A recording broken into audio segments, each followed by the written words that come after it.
ప్రియమైన స్నేహితులారా, దేవుని యొక్క ఘనమైన నామములో మీ అందరికీ నా యొక్క శుభములు తెలియజేస్తా ఉన్నాను.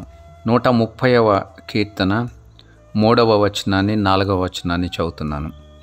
గమనించండి. యెహోవా, నీవు దోషములను కనిపెట్టి చూచిన ఎడల ప్రభువా ఎవడు నిలువగలడు? అయినను జనులు నీ యందు భయభక్తులు నిలుపునట్లు నీ యొద్ద క్షమాపణ దొరుకును. దేవుడు వాస్తవానికి నరులలో దోషాన్ని కనిపెట్టాలని ఆయన చూచినట్లయితే దేవుని ఎదుట నిలవగలిగిన వారు ఎవరు ఉండరని ఈ యాత్ర కీర్తన మాట్లాడుతుంది. ఎవరు కూడా దేవుని యొక్క దృష్టిలో నిర్దోషులుగా ఉండేటువంటి అవకాశం లేదు. యోబు గారు అంటారు, జిగట మన్నులో నుండి వచ్చినటువంటి మనుష్యులలో దేవుడు దోషాలను కనిపెట్టలేడా? దూతలలో కూడా ఆయన లోపాలని కనుగొంటున్నాడు అని యోబు యొక్క గ్రంథంలో మనం చదవగలుగుతూ ఉన్నాం. పరిశీలన చేయకయే పాపము ఎక్కడ జరుగుతున్నదో దేవుడు కనుగొనగలడు అని యోబు గ్రంథంలో రాయబడి ఉంది. కాబట్టి దేవునికి మరుగైనది ఏదీ లేదన్న విషయాన్ని మనం గుర్తించాలి.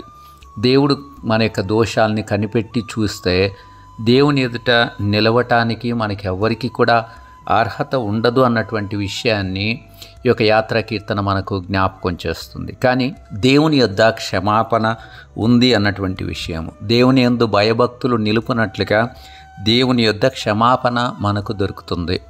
అంటే మనం పాపము చేసి అదే పాపములో మరలా కంటిన్యూ అయ్యేందు కొరకు ఇది మనల్ని ప్రోత్సహించడం లేదు. కానీ మనం ఏదైతే క్షమాపణ కోరుతున్నామో, ఏ పాపం విషయంలో అయితే మనం పశ్చాత్తాపడుతున్నామో దాని నుండి క్షమాపణ దేవుని యొద్ద నుండి మనకు సమృద్ధిగా దొరుకుతుంది అన్నటువంటి విషయాన్ని ఈ 130వ కీర్తన మాట్లాడుతుంది. మనము దేవుని యొద్దకు వెళ్ళినప్పుడు మన పాపాన్ని ఆయన క్షమిస్తాడు.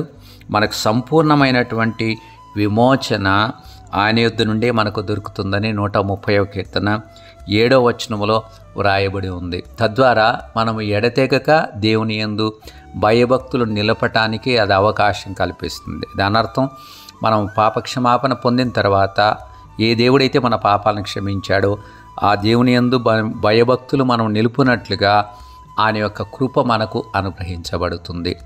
ఎవరమైతే మనము కృప కొరకు దేవుని యొక్క దయ కొరకు అర్హులం కాదని భావిస్తూ ఉన్నారో అలాంటి వారి ఎడల దేవుడు తన కృపను చూపి సంపూర్ణమైన విమోచన మనకు అనుగ్రహించేవాడుగా ఉంటాడని దేవుని వాక్యం మనకు తెలియజేస్తూ ఉంది. కాబట్టి నిరీక్షణతో దేవుని యందు మనము కొనసాగడానికి ఇది మనకు ఎంతో ఉపయోగకరమైనటువంటి కీర్తనగా దేవుని యొక్క వాక్యము మనతో మాట్లాడుతుంది. కాబట్టి పాపము ఒకవేళ మన జీవితంలో ఉన్నట్లయితే క్షమాపణ కోరుకుందాం. దాని నుండి బయటపడడానికి కొరకైనటువంటి ఒక ప్రయత్నాన్ని మనం ఎడతెక్క చేయడానికి కొరకు మనము ప్రయత్నం చేద్దాం.